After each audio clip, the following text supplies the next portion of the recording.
नमस्कार, राज की बात में आपका स्वागत है। सुप्रीम कोर्ट और संसद दोनों जगह अभी तथ्य और विचारधारा की जंग चल रही है। एक संघर्ष है कि सुप्रीम कोर्ट के अंदर तथ्यों पर बात होगी या विचारधारा पर बात होगी। सुप्रीम कोर्ट के जजों के खिलाफ अगर कोई एक्शन लेना है तो उसकी प्रक्रिया में विचारधारा को महत्वपूर्ण रखा जाएगा या फिर उनके खिलाफ मिले सबूतों में तथ्यों पर ध्यान दिया जाएगा। ये संसद के अंदर दो जजों के खिलाफ चलने वाले महाभियोग पर बात की जा रही है और दूसरी तरफ सुप्रीम कोर्ट में कोलेजियम सिस्टम के वर्चस्व, जिसके बारे में कई पूर्व सीजेआई भी सवाल उठा रहे हैं, कई पूर्व जज भी सवाल उठा रहे हैं कि सुप्रीम कोर्ट सीजेआई केंद्रित हो चुका है क्योंकि वहां पर कोलेजियम का वर्चस्व है रोस्टर बनाने में, कोलेजियम का वर्चस्व है जजों की नियुक्ति करने में, कोलेजियम का वर्चस्व है किसी भी बेंच में कौन से मामले की सुनवाई होगी उसके निर्धारण करने में, और इसी तरीके से कोलेजियम का वर्चस्व है कि किस मामले में कैसे फैसले आने चाहिए, उसी के अनुसार जज की बेंच बनाई जाए और उसमें किन जजों को रखा जाए। ये सवाल उठ रहे हैं और ट्रांसपेरेंसी की बात भी उठ रही है। लेकिन संसद में दूसरे दिशा में कार्रवाई की बात चल रही है कि अभी एक करप्शन का मुद्दा आया है, मतलब जस्टिस वर्मा के खिलाफ एक करप्शन के चार्जेस लगे हैं। सुप्रीम कोर्ट ने भी कहा कि नहीं, जो पैनल ने एविडेंस दिए हैं उसके आधार पर जस्टिस वर्मा को रिजाइन देना चाहिए। उन्होंने रिजाइन नहीं दिया क्योंकि जटिल प्रक्रिया में वो जाना चाहते हैं महाभियोग की, जिसके लिए सदन को एक होने की जरूरत पड़ेगी। 50% से ज्यादा सदस्यों की जरूरत पड़ेगी उनको हटाने के लिए, और 50% प्लस लाने के लिए जरूरत है कि विपक्ष की पार्टियों के भी सहमति हो। लेकिन फिर भी उस मामले को खींचा जा रहा है। कपिल सिब्बल, अभिषेक मनु सिंघवी जैसे वकील, विवेक टनका जैसे वकील जो कांग्रेस के साथ खड़े हैं, ये सामने आते हैं और सवाल उठाते हैं कि अब तक एफआईआर क्यों नहीं हुआ, अब तक जांच क्यों नहीं हुई। 3 लोगों की कमेटी बनानी पड़ेगी और कमेटी की फाइंडिंग्स आएगी तभी महाभियोग की प्रक्रिया शुरू होनी चाहिए। ये लेंदी प्रोसेस में जाकर अभी जस्टिस वर्मा को कुछ और समय देना चाहिए। लेकिन दूसरी तरफ जहां विचारधारा की बात है, जस्टिस शेखर यादव की बात है जो इलाहाबाद हाई कोर्ट के, और जस्टिस शेखर यादव ने एक विश्व हिंदू परिषद के कार्यक्रम में कह दिया था कि कठमुल्ला शब्द का उपयोग करते हुए उन्होंने कहा था कि उनके अपने तरीकों से देश नहीं चलेगा, संविधान से चलेगा। जिसकी बात ये लोग हमेशा करते हैं कि देश संविधान से नहीं चलेगा, संविधान से ही चलना चाहिए, ये संघ से नहीं चलेगा, सरकार की मनमानी से नहीं चलेगा। लेकिन वही बात उन्होंने जब कह दी कि इन लोगों के कठमुल्लों के अपने विचार के अनुसार, उनके कानून के अनुसार नहीं चलेगा, धर्म से नहीं चलेगा बल्कि संविधान से चलेगा, उसके लिए इतनी तकलीफ हो गई कि इन लोगों ने उनके खिलाफ भी महाभियोग ला दिया और 50 सांसद राज्यसभा में दस्तखत करके, जिसका वेरिफिकेशन अभी हो रहा है, वीपी जगदीप धनखड़ के पास भेज दिया, वही राज्यसभा के चेयरमैन हैं। तो ऐसे में स्थितियां यहां तक पहुंच गई कि सदन के अंदर अब विचार की बात पहले रखी जाए या फिर सदन में करप्शन के खिलाफ, उस जज के खिलाफ कार्रवाई की जाए जिनके घर में जले हुए नोट मिले हैं और जिनके खिलाफ पहले ही जांच हो चुकी है। सुप्रीम कोर्ट ने पैनल बनाया था, 3 जज थे जिसमें 2 हाई कोर्ट के चीफ जस्टिस और 1 दूसरे हाई कोर्ट के जज, और उन लोगों ने कहा नहीं, ये करप्शन का मामला है इसलिए रिजाइन दिलवाओ। लेकिन उस बात को इग्नोर किया जा रहा है, विचारधारा को बढ़ाया जा रहा है और इसी मुद्दे पर वहां यह भी चर्चा चल रही है कि ट्रांसपेरेंसी बरतनी पड़ेगी जजों की नियुक्ति के ऊपर, और इसलिए सीजेआई बीआर गवई की समस्या भी बढ़ी हुई है। और उन्होंने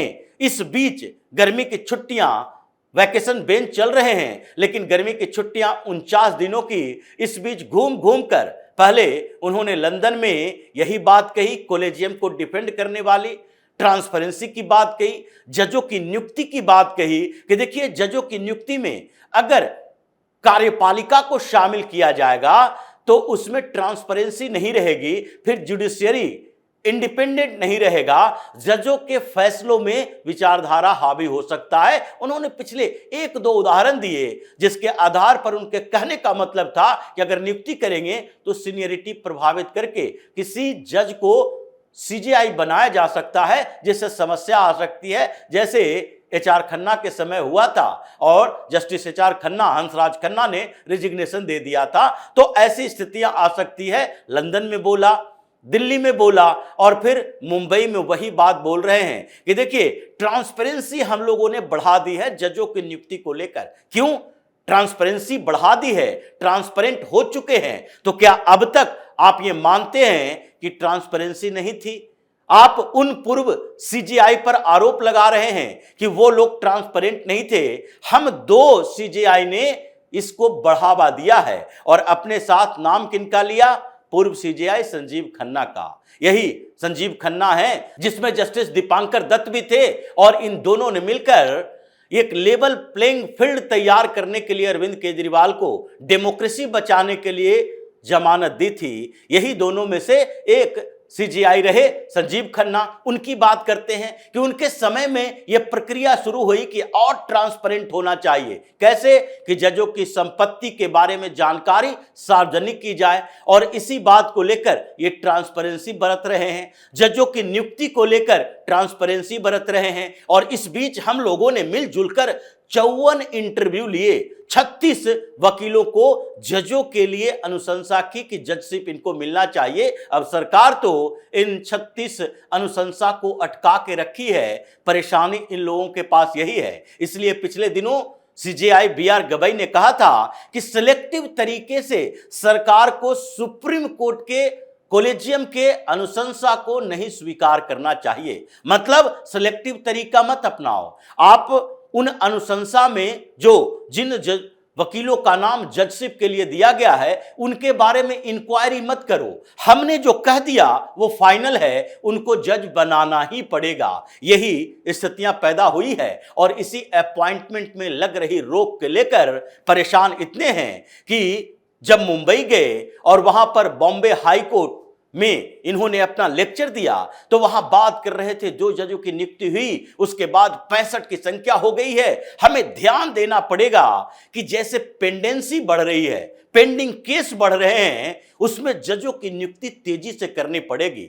तो पेंडिंग केस से ये जजों की नियुक्ति का सीधे संबंध है या फिर सुप्रीम कोर्ट, हाई कोर्ट में छुट्टियों का भी इससे लेना देना है? इस पर सवाल उठते ही ये लोग एक आधार ले आते हैं कि जजों को लंबी छुट्टियों की जरूरत होती है, क्योंकि सुप्रीम कोर्ट का कैलेंडर देखिए, 2025 का कैलेंडर, जिसमें लाल और पीले ऐसे मार्क दिखेंगे, उससे ज्यादा दिखेंगे जितना कि वॉकिंग डे है। क्योंकि अभी सुप्रीम कोर्ट के कैलेंडर के अनुसार देखा जाए तो सुप्रीम कोर्ट 190 दिन तक खुला रहेगा, काम करता रहेगा, फुल बेंच चलेगी, अलग अलग मुकदमों के पैरवी होंगे। लेकिन दूसरे तरफ वहां पर छुट्टियां कितनी है?